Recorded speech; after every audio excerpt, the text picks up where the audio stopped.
We fell in love with him back in 1999, and luckily, Family Guy keeps coming back for more, even after being cancelled. Booyah! And now we're back with more facts about our favorite Griffin family: Peter, Lois, Chris, Meg, Stewie, and thankfully, still Brian. We can't get enough of these kooky characters, and we're guessing that neither can you. Hi, I'm Leo Camacho with Channel Frederator, and it's time to get your sarcasm and pop culture parodies on, because we're here to give you 107 more facts about Family Guy. Let's get started. Number 1. According to Seth MacFarlane, the reason Stewie was once hell-bent on killing Lois and achieving world domination was due to the aggression and confusion he felt about his sexual orientation, which, as we stated in our previous videos, is homosexual. This is evident by the fact that the more Stewie has embraced his true identity, the less focused he appears to be on evil schemes. Number 2. In reality, Seth and the writing team diminished Stewie's evil nature simply because they believed the whole evil genius trying to take over the world was nothing more than an outdated plot from the 90s. We're looking at you, Pinky in the Brain. Number 3. Glenn Quagmire was loosely modeled after legendary actor-comedian Bob Hope. Stewie even makes a reference to this in Baby Not on Board when he refers to Quagmire as Bob Hope. What's also worth noting is that Bob Hope has an airport named after him in Burbank, California. And as we've mentioned in our previous videos, Quagmire is, in fact, a pilot. Number 4. The writers decided to have an evil monkey live in Chris's closet because they thought it would be funny to give Chris a ridiculous fear that only a child would have in order to complement Chris's childlike mind, but then make it actually real. Writer Mike Barker came up with the idea of the monkey's evil grimace and pointing gesture. Number 5. The reason the evil monkey is, well, evil is due to the fact that after a hard day's work, the once normal monkey returned home and walked in on another monkey in bed with his monkey wife. That's a lot of monkeying around. Number 6. The Family Guy animation studio features a graveyard plastered onto a wall devoted to the memory of the countless animated lives that the show has taken over the years. This was not created out of respect for the characters, but for the sake of keeping track of the show's continuity. It would be strange to suddenly see someone back from the dead with no explanation. Let's keep that for the zombie shows. Number 7. No, your eyes weren't getting better. Season 9 was the first Family Guy season to air in 720p high definition. They even remastered the opening title sequence for the occasion. Number 8. In the episode Love Thy Trophy, Lois calls Bonnie Swanson Debbie. According to Lois's voice actress Alex Borstein, this was a goof she made during a recording session that nobody else ever caught, thus making its way into the final episode. Number 9. Iconic Simpsons characters like Ned Flanders, Waylon Smithers, and Mr. Burns didn't have speaking parts in The Simpsons Guy because their voice actor, Harry Shearer, was unavailable to participate in the episode and missed out on some golden interactions his character could have had with the Griffins. Number 10. Oddly enough, Seth Green did not have a hand in creating the Robot Chicken Universe segment in Road to the Multiverse, nor did the usual Robot Chicken team for that matter. It was created by a group known as the Screen Novelties, which had previously done some of the animation work on Robot Chicken during its earlier seasons. Number 11. Mayor Adam West in Family Guy was based on a similar incarnation of an Adam West caricature featured in an episode of Johnny Bravo that was written by Seth MacFarlane. Well, game on, Quahog! And that character was also voiced by the real Adam West. Much like Family Guy's Adam West, the Adam West in Johnny Bravo is a delusional man with ludicrous beliefs. Number 12. Despite it being Seth's normal speaking voice, voicing Brian can be difficult for him at times. Seth said delivering heartfelt emotional lines and monologues as Brian is hard for him because he doesn't have a silly voice that he can hide behind. With a normal voice like Brian's, it's got to be 100% authentic performance. Number 13. Lois isn't the only animated wife Alex Borstein plays. She also plays Janice Buchwald on Fox's newest show, Bordertown, about a dysfunctional animated family. It was created by former Family Guy writer Mark Henteman and even produced by Seth MacFarlane, so, you know, it's all in the family. Number 14. Ever wonder why Carl is so good at doing impersonations of Bob Belcher and Sterling Archer? It may come as a complete shock, but Carl shares the same voice actor as those two characters, H. John Benjamin, which also means Carl can most likely do a pretty good Coach McGurk as well. Number 15. For whatever reason, Mike Henry has used the same voice he does for Bruce for other various characters and cutaway gags throughout the series. Some of these characters are the xenomorph from Alien and the shark from Jaws, which, oddly enough, was referred to as Bruce on the set of the Spielberg film, Spoopy. Number 16. As talented as she is, it's been said that singing isn't Mila Kunis' strong suit. So, in the off chance that Meg needs to break out into song, her singing voice is provided by none other than voice acting sensation Tara Strong, aka the woman behind characters like Harley Quinn and Timmy Turner. Number 17. Stewie's arch nemesis nemesis, Bertram, was voiced by actor Wallace Shawn, who is known for usually playing less menacing characters like Rex the dinosaur from Toy Story. Sweet to evil range? Now that's some talent. Number 18. Peter's long-lost sister, Karen, is played by SNL cast member and certified Ghostbuster, Kate McKinnon. Number 19. Ernie the Giant Chicken and the evil monkey in Chris's Closet are both voiced by Family Guy executive producer Danny Smith. Danny has also written over 15 episodes of the show. Number 20. Danny Smith wanted to make the evil monkey's name Gunner, but the rest of the crew voted against this on the grounds that they couldn't take the name seriously. Isn't that the point of comedy though? Number 21. The narrator of the episode Road to the North Pole is Ron MacFarlane. You guessed it, Seth MacFarlane's dad. Number 22. While TV shows usually only have one composer, Family Guy has got two of them, Walter Murphy and Ron Jones. They don't settle for computer-generated music either. Each bit of the show's soundtrack is performed by a 40-piece orchestra, from full-blown musical numbers to simple cues. They go all out for the Griffin family. Number 23. Ron Jones has been with Family Guy before it was even called Family Guy. He scored the animated short and Family Guy predecessor, Larry and Steve. Number 24. Ron has had quite a bit of success outside of his work with Family Guy, having composed for shows like Star Trek The Next Generation and DuckTales. He's also responsible for creating one of the catchiest cartoon theme songs in recent history, Frederator's very own The Fairly Odd Parents. Number 25. Before he composed for Family Guy, Walter Murphy was known for creating a massively popular disco version of Beethoven's Fifth Symphony called A Fifth of Beethoven. This 70s hit quickly made the top 40 and even made its way into the film Saturday Night Fever. It also made an appearance on Family Guy itself. Number 26. Family Guy isn't the only project Walter Murphy and MacFarlane have collaborated on. Walter also had his hand in composing for American Dad and MacFarlane's films Ted and Ted 2. Number 27. The song Everything is Better with a Bag of Weed was featured in episode 420 as a parody of the song Me Ol' Bamboo from the film Chitty Chitty Bang Bang. Number 28. The Family Guy Star Wars trilogy is officially known as the Laugh It Up Fuzzball trilogy. This is a quote spoken by Han Solo to Chewbacca in The Empire Strikes Back when everybody's favorite Wookiee laughs at an insult at Han's expense. Laugh it up, fuzzball. Number 29. Family Guy Blue Harvest was released in 2007 during the 30th anniversary of the release of the specific Star Wars film it parodies. Number 30. The Laugh It Up Fuzzball trilogy doesn't completely ignore the other Star Wars episodes. Blue Harvest contains a cutaway gag featuring Watto from Star Wars The Phantom Menace, making him the only prequel exclusive character to appear in the entire Family Guy saga. At least it wasn't Jar Jar. Number 31. Blue Harvest defies all Family Guy traditions by containing just a single cutaway gag through its 47-minute runtime. Number 32. At the beginning of Blue Harvest, Peter claims his tale is one of love and loss, father and son, and the foresight to retain intentional merchandising rights. The last bit is a jab at 20th Century Fox, the distributor of both Family Guy and the first 6 Star Wars films, for allowing Lucasfilm to retain full rights to the merchandising side of Star Wars, a side that makes way more money than the films themselves. According to MacFarlane, Fox has a very thick skin and never once gave grief to the Family Guy staff over the joke. Number 33. The scene in Blue Harvest where Peter and Chris are moving the couch was entirely ad-libbed by Seth MacFarlane himself. Number 34. In this episode, one of the Empire Star Destroyers features a bumper sticker from the Bush-Cheney re-election campaign. Number 35. At the end of Blue Harvest, the family witnessing the plight of the rebellion in their space station wagon is the Griswolds from the film series National Lampoon's Vacation starring Chevy Chase. Number 36. Something Something Something Dark Side was the last episode in the series to be produced with hand-drawn animatics. After this episode, Family Guy became hellbent on saving the trees, drawing their animatics digitally on tablets. Number 37. Unlike Blue Harvest, Something Something Something Dark Side was available on DVD before it was broadcast on television. The home video was released on December 22nd, 2009, and it first aired on Fox about 4 months later on May 23rd, 2010. Number 38.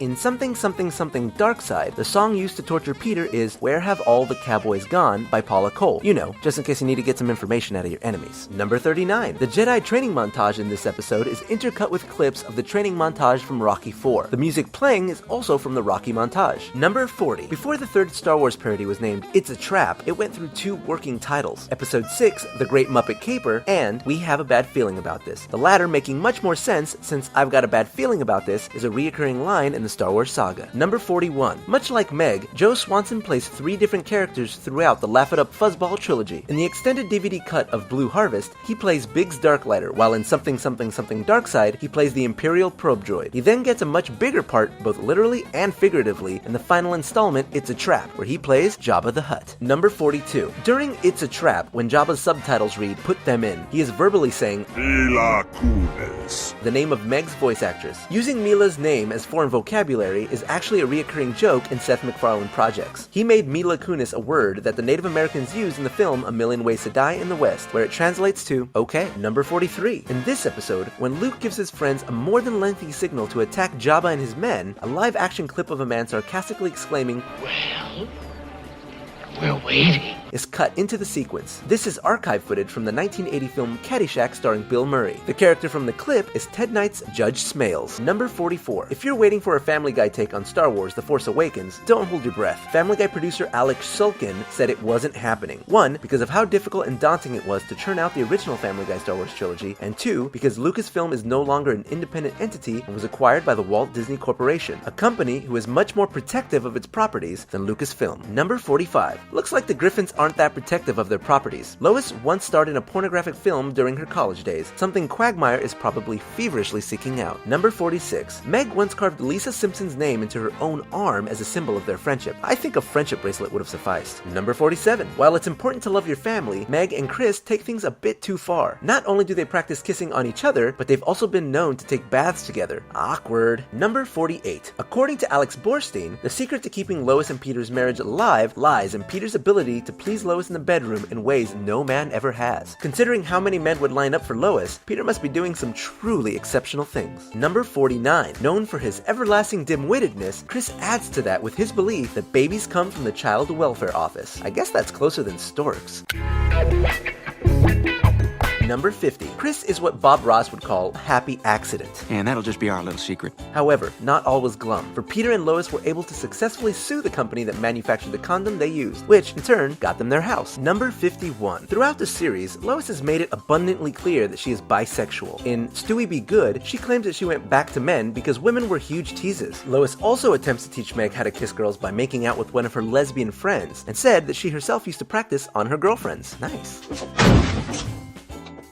Number 52. Lois once had a stroke which forever inhibited her ability to say the name Jackie Robinson. No baseball trivia for her. Number 53. Brian has taken on a variety of jobs throughout his life. He's been a drug-sniffing dog for the police department, a waiter, an English teacher, a telemarketer, a taxi driver, and even a porn director. Number 54. Brian is a member of Mensa, an organization of people that score in the 98th percentile or above on a standardized IQ test, making Brian more intelligent than most humans. Number 55. Stewie was inadvertently responsible for the Big Bang at the beginning of the universe. He did this when he and Brian attempted to return to the space-time continuum and overloaded, causing one of Stewie's devices to create a big explosion, or a Big Bang. Keep in mind, this was an episode that Neil deGrasse Tyson consulted on for scientific accuracy, minus the talking dog. Number 56. Although he is highly intelligent and way too mature for his age, Stewie can't help but be entranced by the Teletubbies and the famous children's musician, Raffi. Number 57. In Season 8, during the episode Family Guy, it is revealed that Lois's mother, Barbara, is a survivor of the Holocaust. Number 58. Mayor Adam West is married to Lois's sister, Carol Pewterschmidt. So, Peter is technically an in-law of Batman? Holy horseshoe, Batman! Number 59. Back in the 70s, Peter and Lois were in a band together called A Handful of Peter. Peter played the guitar, and Lois played the mandolin. Aw, the cartoon Sonny and Cher. Number 60. During the courtroom scene of The Simpsons Guy, you can see the animated cameo of Simpsons creator Matt Groening in the far left corner of the room, and the cameo of Family Guy head honcho Seth MacFarlane in the far right corner. Both creators are drawn in the style of their respective shows, with Groening catching a bad case of hepatitis. Number 61. In the episode The Kiss Scene Around the World, Peter is called a big fat phony by a kid that is credited as Holden Caulfield. You're a phony! Which is a reference to the protagonist in J.D. Salinger's novel The Catcher in the Rye. Like the Holden scene in Family Guy, J.D. Salinger's Holden Caulfield has a burning hatred of inauthenticity and calls many people the great big phony! Number 62. Peter's shirt is actually a woman's blouse, and the evidence is all in the buttons. A men's shirt is typically buttoned up with the left side over the right side, whereas Peter's shirt has the right side overlapping the left side, which is how women's shirts are designed to be. Just take a look at Lois's blouse for reference. Number 63. When Brian and Stewie visit the Disney universe, many of the Family Guy characters become Disneyfied to resemble certain famous characters. Peter resembles Mr. Shmee from Peter Pan, Lois resembles Snow White, Meg parallels Ursula from The Little Mermaid, Cleveland is Flower from Bambi, Adam West is Jack from Cinderella, Joe is Mrs. Potts from Beauty and the Beast, and Herbert is clearly the Wicked Queen from Snow White. Number 64. The way Brian dies in Life of Brian is the exact same way Brian's human counterpart meets his end in The Road to the Multiverse. Both are hit by a car in the street. Number 65. The Road to episodes are named after the 7 similarly titled movies featuring Bing Cosby and Bob Hope, such as The Road to Morocco and The Road to Rio. Number 66. Despite having met Jesus Christ himself and seen him perform miracles, Brian is still a devout atheist. Some things never change. Number 67. According to Family Guy, Jesus is an avid Call of Duty player. Sorry, Battlefield fans, they got dibs on entrance to heaven. Number 68. Peter's abusive behavior towards Meg is more than just a gag. In the episode Peter's Sister, it's revealed that Peter's animosity towards his daughter stems from the abuse he received from his older sister Karen when he was a child. His parents' refusal to intervene didn't make matters any better. Tragic? Yes, but somehow still comedic. Number 69. Giggity. The poster used to promote the episode Stewie Kills Lois is a parody of the movie poster for Mr. and Mrs. Smith, starring Angelina Jolie and Brad Pitt. Number 70. The combat garb that Lois wears in Lois Kills Stewie is the same outfit that John Rambo wears in Rambo 3. Number 71. Despite being celebrated as the show's 100th episode, Stewie Kills Lois is actually the 101st episode produced. The 100th episode was a special clip show with the gag interviews in between. Number 72. Lois actually has a degree in journalism, which is revealed when she uses her degree to join Fox News in the episode Foxy Lady. Number 73. The episode title, Moving Out, Brian's song, is a reference to the Billy Joel song, Moving Out, Anthony's song. Number 74. Chris's voice was based on Seth Green's questionable Buffalo Bill impression. The reference comes full circle in the episode Steroids when Chris reenacts a scene from Silence of the Lambs in which Buffalo Bill puts on makeup and dances naked to the song Goodbye Horses. Number 75. In the episode One If by Clam, Two If by Sea, if you watch the Tron cutaway gag upside down, you'll notice a hidden message in the background that reads, "If you can read this, your TV is upside down." Number 76. Peter once purchased a fishing boat at a police auction for $50,000. He named the boat the SS More Powerful Than Superman, Batman, Spider-Man, and the Incredible Hulk put together. This name was later proven to be a blatant lie when it sank in the episode The Perfect Castaway. Number 77. Lois's father, Carter Pewterschmidt, regularly plays poker with some of the big leagues, including the former Disney CEO Michael Eisner, Microsoft's Bill Gates, and reluctantly, Ted Turner. Number 78. Viewers find out that actress Jennifer Love Hewitt is the niece of Mort and Muriel Goldman. I guess she inherited her looks from the other half of the family. Number 79. One of Bonnie Swanson's biggest turn-ons is apparently watching her husband lie to strangers. Whatever floats your boat. Number 80. Karen's wrestling persona is named Heavy Flo, which is a common slang term referring to a woman's menstrual cycle, aka Aunt Flo. That can also be applied here since Karen is the aunt of Meg, Chris, and Stewie. Number 81. To add to Karen's innuendos, her signature move, the Toxic Shock, is a play on toxic shock syndrome, an illness women can commonly experience if they leave a tampon in for too long. This is further supported by the fact that the move involves Karen holding her victim between her legs. Number 82. The Griffin family's doctor, Dr. Elmer Hartman, is named after Seth MacFarlane's good friend and legendary animator, Butch Hartman, whose birth name is actually Elmer. Just in case you need a reminder, Butch is the creator of shows like The Fairly Odd Parents, Danny Phantom, and Tough Puppy. Number 83. Butch even did a voice for the show's pilot pitch, playing Peter's boss, Mr. Jonathan Weed, at the Happy-Go-Lucky Toy Factory. Carlos Alazraqui, known for playing Rocco on Rocco's Modern Life, played Jonathan Weed in the actual series until the character eventually met his demise. Number 84. Brian wrote a book called Faster Than the Speed of Love, which, despite receiving a sticker from Oprah Winfrey's book club, sold 0 copies. Number 85. Brian isn't the only author in the Griffin family. Lois has written a book of her own called It Takes a Village Idiot and I Married One, for real world's sake, actually written by Lois's voice actress, Alex Borstein. The first is actually a play on Hillary Clinton's 1996 book, It Takes a Village. Number 86. If you look closely during the funeral scene in Life of Brian, you'll see that Cleveland temporarily returned to Quahog from Stool Bend with his wife Donna to pay their respects to Brian. Number 87. Fuzzy Door Productions, the production company behind the show, got its name from the residence MacFarlane lived in during his years at Rhode Island School of Design, which was nicknamed the Fuzzy Door due to the fact that the house's doors were covered in fake leopard print furs. Number 88. The Fuzzy Door logo was even designed by a former resident of the Fuzzy Door house, graphic designer Corey Brooks, a close friend of MacFarlane's. Number 89. In 2013, TV Guide named Family Guy the 9th best cartoon of all time, out of a list of 60. Not bad for a show that was canceled twice. Number 90. Family Guy's cancellation actually helped with the birth of another popular adult animated show. When Family Guy's broadcasting rights were given to Adult Swim, Seth developed a good relationship with the late night programming block and was able to put in a good word for Chris's voice actor, Seth Green, Nahreen, who was trying to sell a show pitch. That show was none other than Robot Chicken. Number 91. The Family Guy character voice that Seth MacFarlane gets the least requests to do in person is Tom Tucker. Number 92. Oddly enough, the FCC actually enjoyed the episode PTV, in which Peter takes on the FCC. Good to know they have a sense of humor. Number 93. Liam Neeson's role in MacFarlane's A Million Ways to Die in the West can be traced back to the Family Guy cutaway gag, in which Liam Neeson struggles to act as a cowboy in a Western film due to his heavy Irish accent. Thanks to his sons, Neeson found out about this cutaway, and when MacFarlane called him about doing A Million Ways to Die, Neeson said he would do the film on the condition that he was allowed to use his Irish accent for the character. Also, a good sense of humor. Number 94. Liam Neeson later got his revenge on Peter when he beat the crap out of him in the episode Fighting Irish. The real Liam Neeson even came in to play himself this time. Number 95. After South Park's attack on Family Guy in 2006 and on pop star Britney Spears in 2009, Spears offered to make a cameo in a possible retaliation episode of Family Guy against Trey Parker and Matt Stone, creators of South Park. MacFarlane took the high road and decided to scrap the episode, not wanting to start a feud with the South Park staff, explaining that it would do more harm than good. Number 96. One of the more intense responses Seth got from a celebrity that the show targeted was from Jon Stewart. It was over a joke in the show that accused Stewart of working before the infamous Writers Guild strike had ended. Stewart engaged in an angry phone call with MacFarlane that turned into an hour-long heated debate, which Seth and Stewart are very good at. Number 97. The episode When You Wish Upon a Weinstein was intended to be the 5th episode of Season 2, but was pulled by Fox for its subject matter regarding the Jewish people. It was later aired as the finale to Season 3 after an alteration to the verse in the song I Need a Jew. Number 98. When You Wish Upon a Weinstein wasn't quite finished giving Family Guy trouble just yet. After it aired, it caught the unwanted attention of Disney, who sued the show on the grounds that the song I Need a Jew had the same tune as the song When You Wish Upon a Star, featured in Disney's 1940 feature film Pinocchio. Fortunately for Seth MacFarlane and company, Disney lost the lawsuit, bringing When You Wish Upon a Weinstein's reign of terror to an end. Number 99. The episode Run Chris Run features a gag in which Peter exploits a game-breaking glitch in the NES title Double Dribble, which utilized actual footage from the original game. This Double Dribble gameplay footage was not actually produced by Fox, but was taken from a user on YouTube by the name of Switched. Number 100. That Double Dribble footage actually got them into some YouTube drama because it was taken from Switched without his knowledge or consent.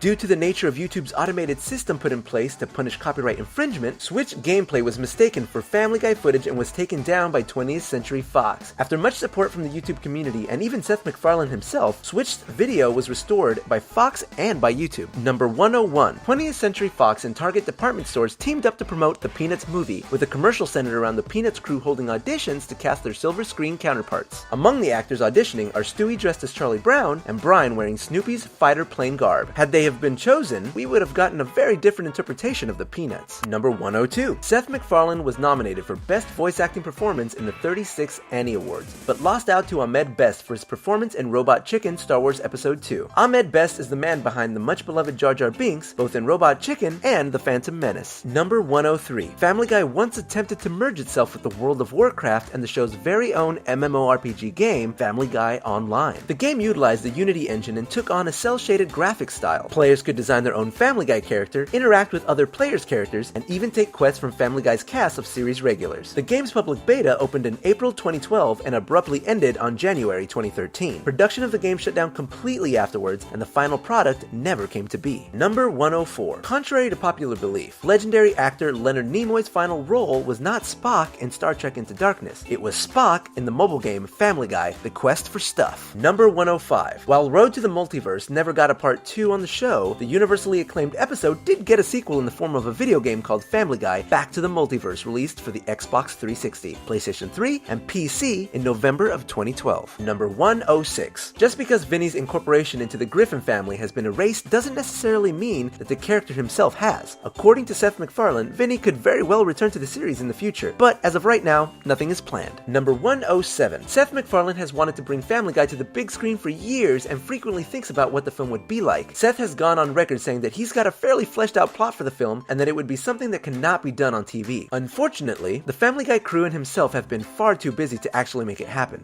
Yet. Thanks for watching 107 more facts about Family Guy. Which episode is your favorite? Who's your favorite Family Guy character? Comment below and let us know. We have new videos dropping every week, so let us know which animated film or TV show you want us to cover next. And if you like getting more from your cartoons, subscribe to Channel Frederator, because remember, Frederator loves you.